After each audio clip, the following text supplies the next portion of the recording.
ومن يطع الله والرسول فأولئك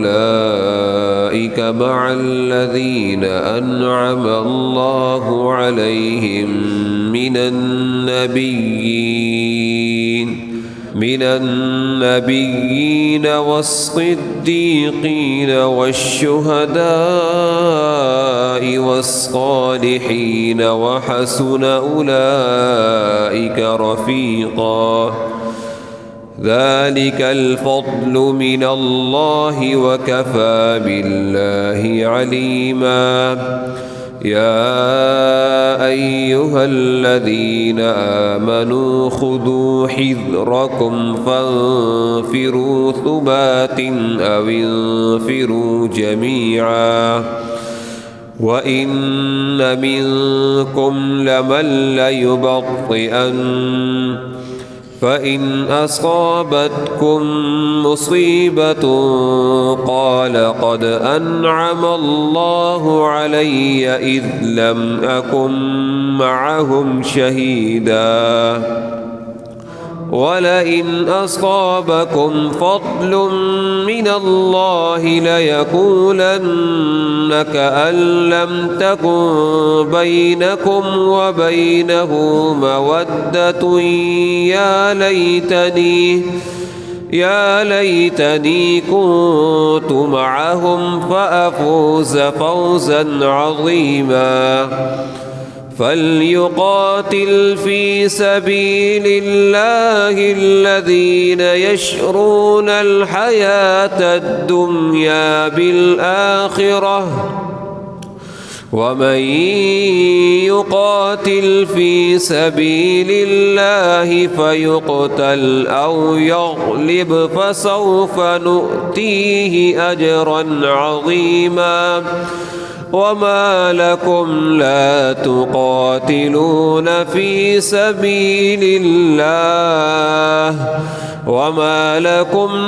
تقاتلون في سبيل الله والمستضعفين من الرجال والنساء والولدان الذين يقولون ربنا أخرجنا من هذه القرية الظالم أهلها واجعل لنا من لدنك وليا واجعل لنا من لدنك نصيرا. الذين آمنوا يقاتلون في سبيل الله والذين كفروا يقاتلون في سبيل الطاغوت فقاتلوا أولياء الشيطان إن كيد الشيطان كان ضعيفا. ألم تر إلى الذين قيل لهم كفوا أيديكم وأقيموا الصلاة وآتوا الزكاة فلما كتب عليهم القتال تولوا إذا فريق منهم يخشون الناس كخشية الله أو أشد خشية وقالوا ربنا لم كتبت علينا القتال لولا أخرتنا إلى أجل قريب قل متاع الدنيا قليل والآخرة خير لمن اتقى ولا تظلمون فتيلا. أينما تكونوا يدرككم الموت ولو كنتم في بروج مشيدة وإن تصبهم حسنة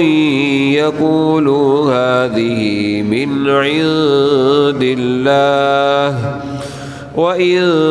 تصبهم سيئة يقولوا هذه من عندك قل كل من عند الله فما لهؤلاء القوم لا يكادون يفقهون حديثا ما أصابك من حسنة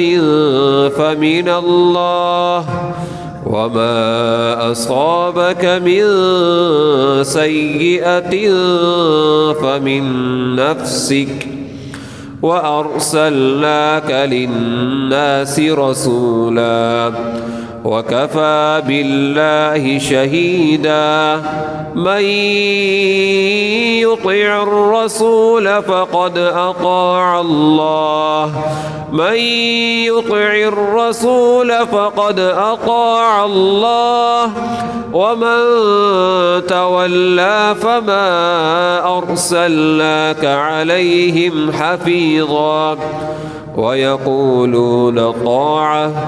فإذا برزوا من عندك بيت طائفة منهم غير الذي تقول والله يكتب ما يبيتون فأعرض عنهم وتوكل على الله